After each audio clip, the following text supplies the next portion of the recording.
Po co te głośne piasty? W komentarzach wiele osób pisało, że głośna piasta to tylko wieś i hałas i w ogóle niepotrzebna rzecz. Pytanie, czy jest tak naprawdę? Już Wam tłumaczę.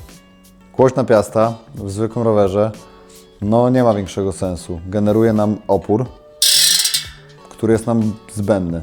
Czyli jeżeli nie pedałujemy, to piasta nas tak naprawdę spowalnia. W rowerach do skakania ma to większy sens, dlatego że ten opór można wykorzystać w taki sposób, że bębenek będzie nam zatrzymywał tą korbę podczas rotacji, czyli puszczamy rower, robimy na przykład przy tej whipie lub jakimś Fuji whipie, i ta korba nam zostanie w tym samym miejscu lub delikatnie się przestawi. Ma to bardzo dużą korzyść, bo jak dużo osób wie, często problem jest, żeby zlądować na te pedały, a nie żeby zrobić jakąś sztuczkę.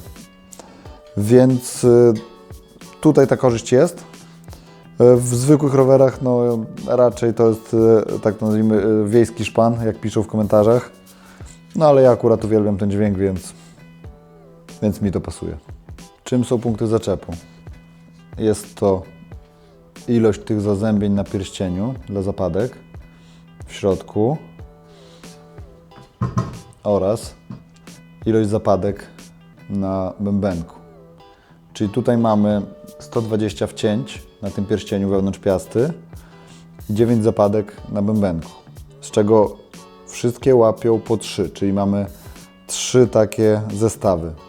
Czyli mnożymy sobie 3 razy ilość tych zazębień, wychodzi nam 360 punktów zaczepu. I dzięki temu ten dźwięk jest taki gęstszy. Częściej nam cyka. Im mniej punktów zaczepu, tym ten dźwięk jest rzadszy. Im więcej, tym on jest taki, jest więcej tych cyknięć. Na obrót oczywiście.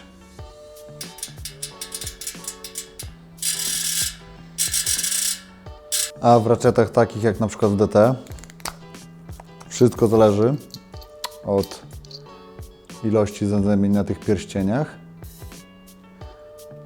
oraz od siły tej sprężyny napinających te pierścienie.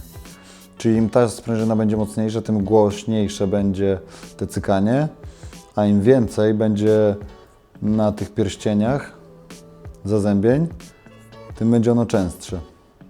Jak ja wykorzystuję to w swoim rowerze?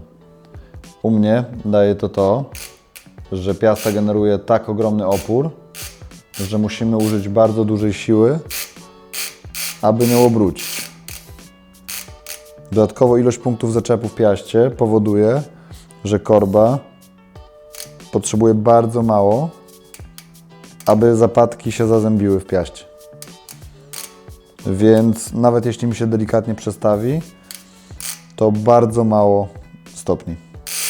To właśnie dzięki punktom zaczepu i tym, że te zapadki i sprężynki są tak mocno spięte. To wszystko, jeśli chodzi o dźwięk piast. Dajcie znać w komentarzu, co myślicie. Czy uwielbiacie ten dźwięk tak jak my, czy raczej jesteście przeciwnikami? Uważacie to za wiejski tuning i hałas?